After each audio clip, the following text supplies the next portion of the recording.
Dawn, are you there? I am indeed. Are you up for another alas? Go on then. It's not really in the style of our normal alas, really. I was thinking that.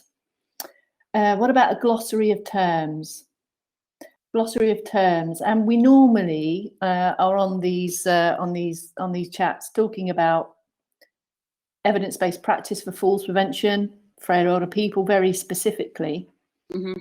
But with our up-and-coming Learning Week, shameless plug, we're kind of reaching out to a broader kind of fitness professional, perhaps working with apparently healthy adults and perhaps older people. So I thought maybe we just kind of get some glossary of terms under our belt, right? Just to kind of clarify some stuff, maybe even bust some myths as we do. Right. So let's call this part one. Mm-hmm. And in this part one,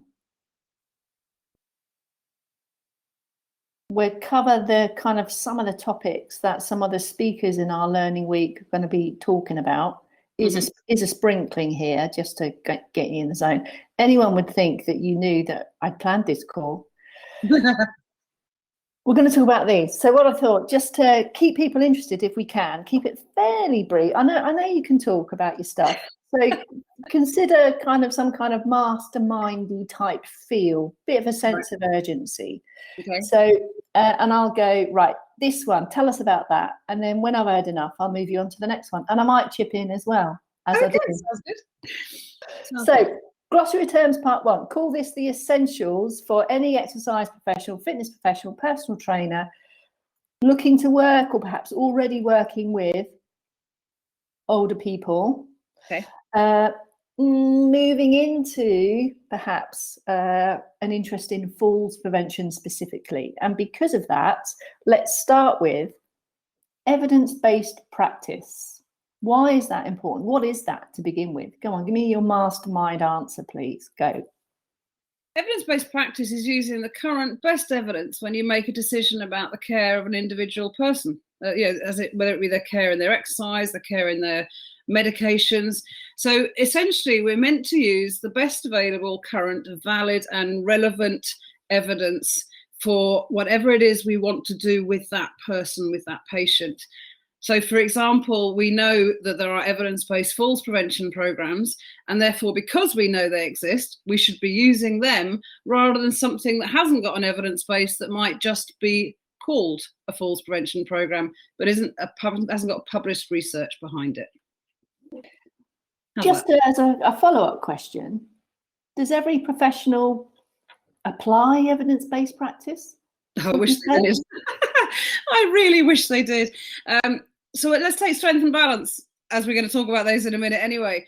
You know, every set strength and balance program you seem to see on the internet now talks about falls prevention, and yet they've not gone through robust research to show they prevent falls.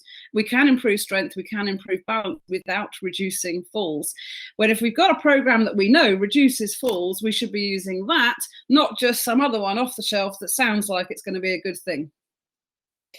So just to wrap up on evidence-based practice, we are responsible and accountable for our exercise programs, that we are working within our scope of practice, which will form part of that kind of whole topic of EBP, evidence-based practice. Absolutely. And even when working with lower risk population groups, it still has a place, i.e. as a personal trainer, we can't just do what we want, what we feel. Technically, hopefully, what we're doing has been informed by exercise science. And the further up the kind of scale of severity or working in perhaps acute settings, arguably we have a higher duty of care and a greater accountability for what is required to get positive outcomes.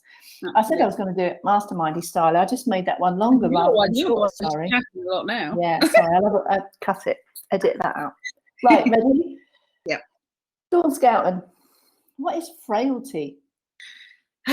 It's what older people hate being called. It's a clinically recognisable state of increased vulnerability.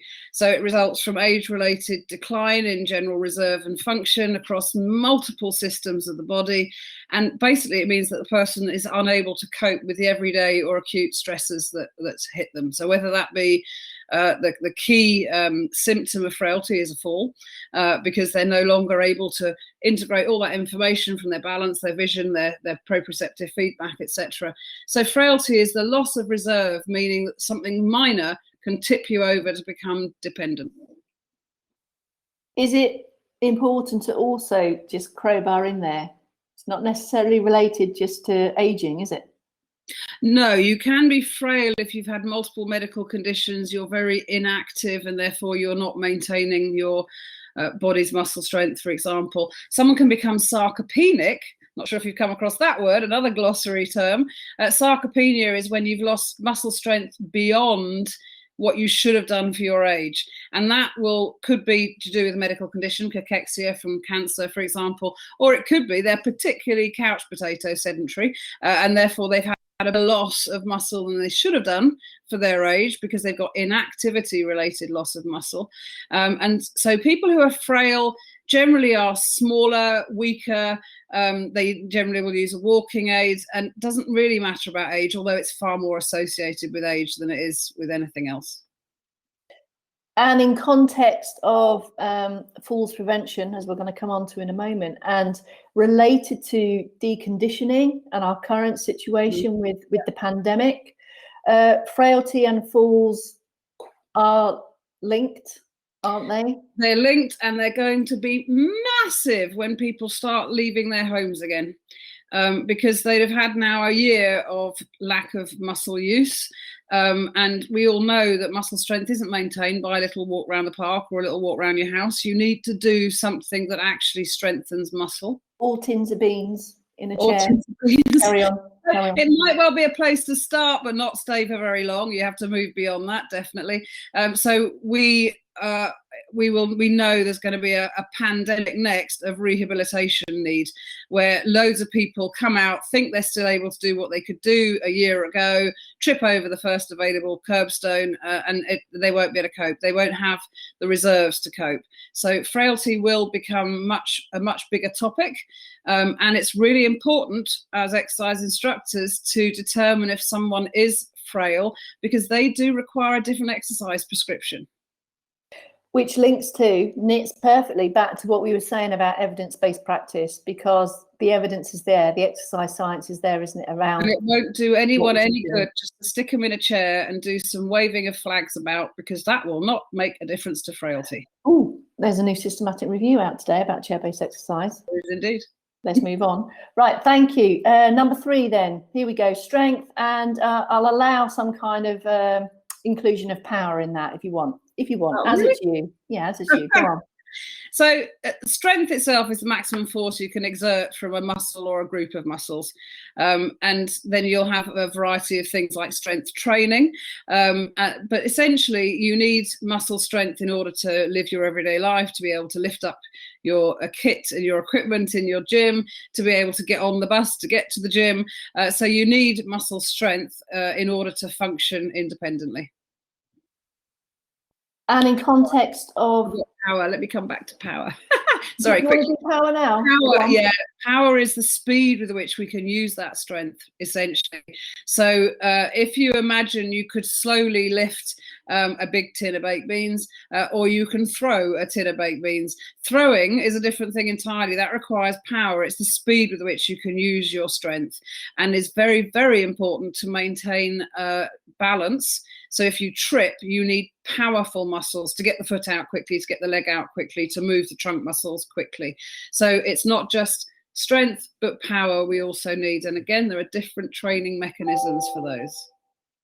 And talking about frailty and older people, currently now in this pandemic more specifically, and all of these videos and home exercise vids that we're seeing, we can't neglect specificity of the training of these muscle groups, and we hear a lot about functional strength and functional training, and this essentially means, in context of our conversation here, my ability to function and do the tasks of my daily life, that is getting out of a chair, walking around my own home, having the strength and the mobility to use a towel, for example. So functional training is relative to the people and the activities, isn't it, that people are doing? It is. Again, with someone who's frailer, you start with functional movement, definitely. So it's all about ensuring you train the right muscle groups to help a specific functional task that means they're going to be more able to get out of the chair and engage in activity. So chair rises are a very good functional strength measure, a training thing. But we know from all the evidence to get somebody out of frailty, so in other words, tip them back over and have extra reserve, we have to do progressive muscle training, it's progressive strength training, and that's beyond functional. You have to take it beyond functional to do progressive strength training. And in linking in now to we're going to move on to balance now. And we hear and see you talk about the chair rise a lot, arguably one of the most functional activities we need to maintain, remain independent, for example. It's this concept of getting up and go, isn't it? So we need strength, power and balance to rise from a chair, but a whole new ball game if I want to get up from a chair and then go somewhere. So it's not just about the up and down, is it? So that links into balance. And we go back to some very old research to show that if you give if you regain a skill to get out of the chair independently, but then you don't teach balance, they fall more, because you're giving them the opportunity to get out of the chair, but they don't have the skills to stay upright once they're on their feet. So, this is why we should always consider exercise holistically. It's not just about strength and balance, actually, because to get up and go, you also need stamina, because if you don't lift your feet high enough and you trip over things. So deconditioning of all bodily systems and fitness components have to be considered. Last one on this glossary of terms, part 1, and we mentioned it in the beginning, or you mentioned it as part of evidence-based practice. Give us a definition of a fall, and in the context of this conversation, is the worst outcome that links all of these things that you've just spoken about. Could you just kind of tie it up with that, please? So there's been lots of definitions of falls in research, and if you ask an older person, they'll give you a different definition. Everybody will give you a different one as well. But essentially, it's an unexpected event where the person comes to rest on the ground floor or lower level. In other words, you can still fall upstairs or fall onto your bed. You don't have to hit the floor. But essentially, falls can change people's lives. If you and I fall, we probably just get up, look around a bit embarrassed, get on with our day. There's a bit of a bruise somewhere. But if an older person falls and, for example, can't get up or break something, because they're far more likely to break something the older you are, or have a worse injury, it can completely change their lives. Not just necessarily due to the injury, because of fear, because all of a sudden they feel more vulnerable, because they know they shouldn't have had that fall. And often that's why they don't tell people. But essentially, having a fall or having a couple of repeated falls can be a real vicious circle of avoiding activity in case they have another one, which increases their risk of having a fall. And it just becomes this really vicious circle, which can be interrupted with a good evidence-based falls prevention program, which will not only reduce the chance of falls, but also reduce fear of falling, improve confidence, and improve habitual physical activity, such that they're less likely to decondition and fall again in the future. One last question. Is chair-based exercise evidence to reduce falls? No. Okay, thanks very much. Here ends part 1. See you in the part 2. Thank you. Yeah. Bye.